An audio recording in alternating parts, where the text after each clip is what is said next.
Alright, so this is going to be a bit of a different video. This is not going to be me talking about plants and saying that I failed. This is going to be a video about me talking about plants and my failures, but the plant's success. I mean, I guess I kind of talk about that with sunchokes. Here I have a patch of sunchokes that are doing alright. I just dug a hole, planted them in December, and they're doing great. They're outcompeted this grass, which looks like it has quite a bit of ergot in it. Interesting. Here we go. But anyway, so this is my pumpkin patch for this year. It's this dry, compacted soil, and this is almost burning my hands, just how hot it is. It's clay. I dug a hole, flipped the sod, and it hasn't rained in nearly 2 weeks. And here is a pumpkin. This is Cucurbita maxima. It's got its first true leaves. This is another Cucurbita maxima. These are two different varieties. This one's doing a little better than this one. We are about to enter a heat wave. 90 degrees all week. We might get rain, might not. This is the first time that I'm going through and watering every single plant that I see. This is one of the holes I can tell because of the silverware that I just dug a hole and put seeds in. Those were transplants. This is the only seed that came up. We only had 1 or 2 rays, and that seed came up. In the past month, I did this. This one, I have not even watered yet. Look at these leaves. These are nice, big. It's got secondary leaves. This came from seed. This one seems to be fairly drought hardy. Over here are some transplants. This is a different variety, and it is doing phenomenal in this dry wasteland almost. The first time I watered it, they actually perked up a little bit since. They did look a little wilty, but for these amount of leaves, that's okay. A little scary. But this right here is another transplant. This is just a kind of variegation that's common in some pumpkin varieties. It's not a disease, but they are looking way better than those over there. Same soil, if anything, more compaction, more gravel. These are more transplants. These have always looked bad, but they are still looking kind of better than those over there. So why should you landrace a variety? Why should you grow more than one variety? Why should you grow 10, 20 varieties of pumpkin and breed your own? Here's another type. These I kind of planted a little too close together, but hey, we'll see what happens. Why should you be doing this insane thing?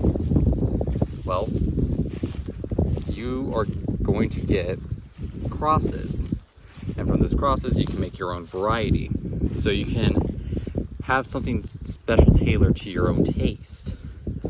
But even better than that, something special tailored to your environment and how you want to grow things.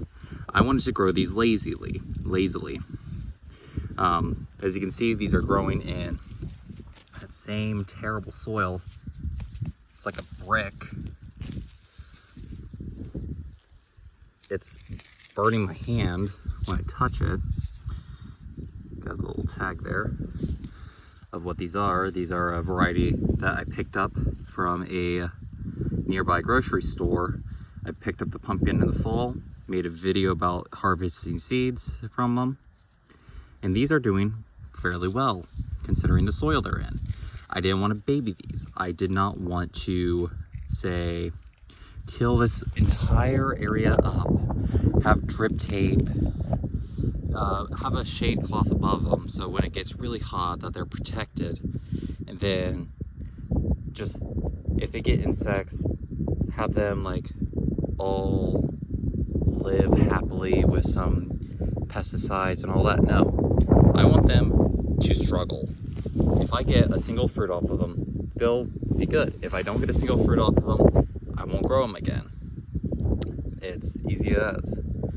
I dug holes, stamped the grass down around them, and that's how I want to grow these. I want as minimal inputs as possible into their survival. And I want them to be on my schedule. I don't want to be on their schedule.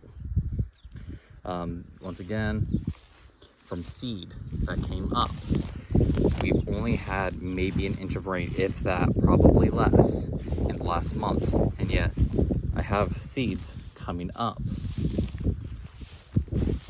These are more sunchokes. Looks like someone's been eating these, but these are also just clonally propagated. I'm working on breeding these. Yeah. But you can see, this is a little slide, not video at all, but you can see how well these are doing compared to other plants. They're doing about the same as other sunflower relatives. Like there's some thistles that almost looks like fleabane, but I could be wrong. But yeah, so I am making plants that like my conditions. I am not making conditions that like my plants. If these die, so be it. If they live, I'll collect seed.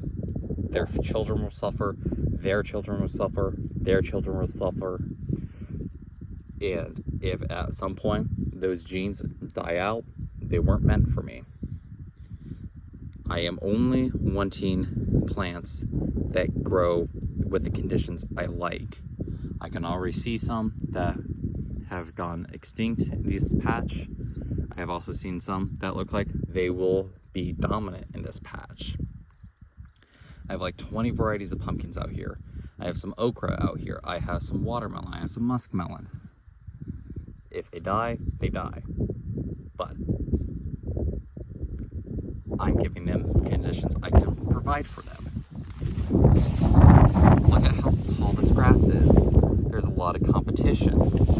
So I babied them in the aspect that I gave them some breathing room.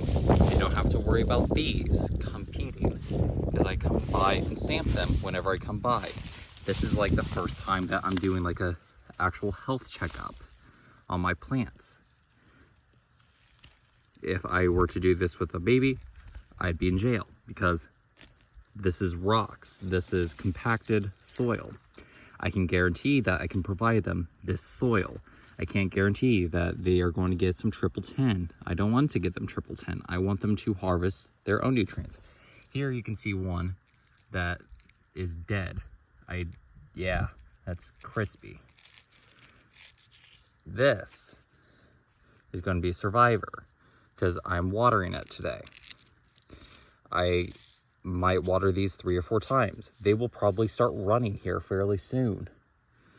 So they won't need my inputs much longer. They can survive until they run. That's good.